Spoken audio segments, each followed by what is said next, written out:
Hello everyone, आज की इस वीडियो के अंदर हम बात करेंगे वोकेबलरी के बारे में। तो एसएससी सीजीएल हो या सीएचएसएल हो या एमटीएस, कोई भी एग्ज़ामिनेशन हो, एसएससी के सारे एग्ज़ाम में इंग्लिश आना आना कंपलसरी होता है। और इंग्लिश में वोकेबलरी एक बहुत ही इंपॉर्टेंट रोल प्ले करता है। अगर आप वोकेबलरी शुरू से नहीं कर रहे हो और एग्ज़ाम के बिल्कुल नज़दीक में आकर के जब सोच रहे हो कि आप वोकेब करोगे, तो ऐसा पॉसिबल नहीं है, आप तब नहीं कर पाओगे। इसलिए जब से आप प्रिपरेशन स्टार्ट कर रहे हो, तब से ही आपको वोकेबलरी जो है वो स्टार्टिंग से ही स्टार्टिंग से लेकर चलनी पड़ेगी। और आज इस वीडियो के अंदर मैं बताऊंगा अपनी खुद की जो मेरी एक्सपीरियंस था वोकेबलरी को लेकर के। सबसे पहले वो शेयर करूंगा, उसके बाद इन 3 महीनों में, बचे हुए 3 महीनों में, सीजीएल टियर 1 के 3 महीने बचे हुए हैं, तो उसके लिए आप वोकैब के लिए आप क्या कर सकते हो, वो सारी चीज़ें मैं बताऊंगा।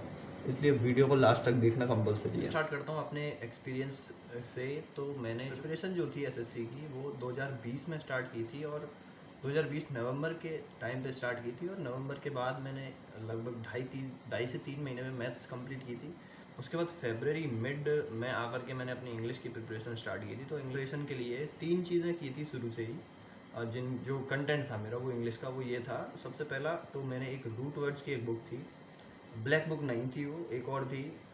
कुछ राइटर मुझे याद नहीं आ रहा, शायद नीतू यादव करके एक राइटर थे, उनकी थी। एक येलो कलर का पेज था उनका, कवर जो पेज होता है वो बुक की थी। और दूसरे नंबर पे मैं बात करूँ तो वो थी एमबी पब्लिकेशन के अंदर आने वाली जो वन वर्ड्स होते हैं, वो मैंने सारे किए थे। तीसरा जो मेरा वोकैब का सोर्स था वो था प्रीवियस ईयर पीडीएफ, मैंने जो कि डाउनलोड किया था। काफ़ी सारे वेबसाइट्स हैं और कहीं से भी मिल जाते हैं इंग्लिश के अंदर, या फिर इंग्लिश गुरु करके कुछ एक वेबसाइट थी, वहाँ से मैंने डाउनलोड किया था। मैं लिंक डिस्क्रिप्शन में डाल दूंगा। रूट वर्ड्स की बुक पढ़ने का एक फ़ायदा होता है कि आपको सिमिलर वर्ड्स अगर आपको कहीं दिखें और आपको उस वर्ड की रूट मालूम है, तो आप उस वर्ड को इजीली आइडेंटिफाई कर सकते हैं। और चौथे नंबर पे मेरा जो कंटेंट था वो था जो मॉक के टाइम पे हम जब मॉक देते हैं, तो कई सारे वोकेबलरी के क्वेश्चंस हमसे होते नहीं हैं, या फिर ऐसे बोलें कि कई सारे वोकेब के क्वेश्चंस गलत होते हैं। तो वो जो क्वेश्चन थे वो मैंने एक सेपरेट नोटबुक में लिखे हुए थे, और उनको मैं लास्ट टाइम पे रिवाइज करता था, क्योंकि मैंने मॉक बिल्कुल लास्ट टाइम पे आके दिए थे, लगभग 1 से 1.5 महीने पहले। 1 से 1.5 2 महीने पहले से शुरू किए होंगे मैंने मॉक्स देना। तो तब से मैंने वोकैब के सारे क्वेश्चन जो जिसमें मैं अटकता था मॉक में, उनको अलग से एक सेपरेट नोटबुक में नोट करके और फिर मैंने वहाँ से अपनी वोकैब की थी।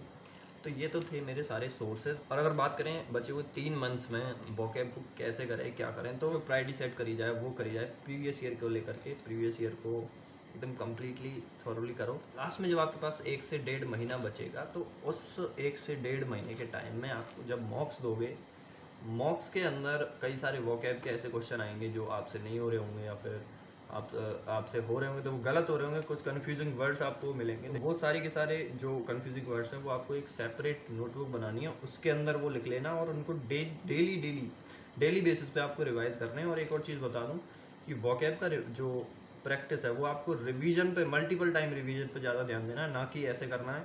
आपको बिल्कुल भी ऐसे नहीं सोचना कि आप आज मान लीजिए 30 वोकैब लेके बैठे, तो आपको वो आज ही याद करनी है और आप दोबारा कभी उसको पढ़ने की ज़रूरत ना पड़े।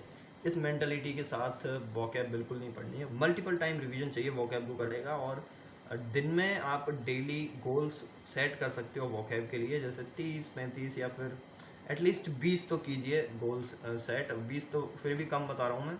आप तकरीबन 30 से 40 जो है वोकैब के वर्ड्स सेट कर सकते हो डेली गोल में, और उनको आप ट्राई कर सकते हो करके।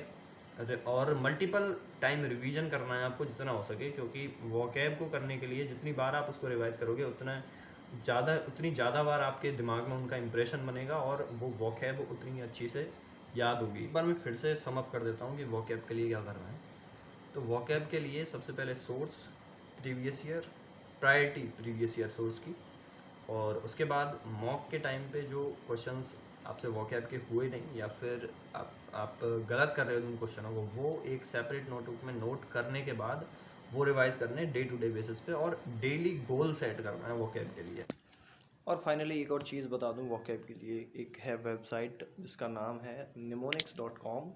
इस वेबसाइट की हेल्प से आप किसी भी वोकैब जो आपको याद नहीं हो रही है इजीली, उसकी इमेज अपने माइंड में क्रिएट करके उसको इजीली याद कर सकते हो। ये वेबसाइट है जिसकी लिंक भी मैं डिस्क्रिप्शन में डाल दूंगा।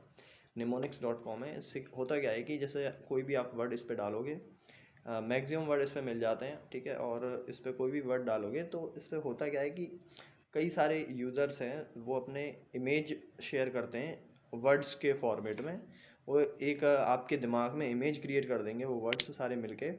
तो आप जब भी उसको उस वर्ड को दोबारा पढ़ोगे तो वो आपको एग्जैक्टली मीनिंग याद ना आ करके वो इमेज बनेगी पहले, उस इमेज से फिर आपको वो मीनिंग याद आएगी। तो ये अच्छा एक मेथड है।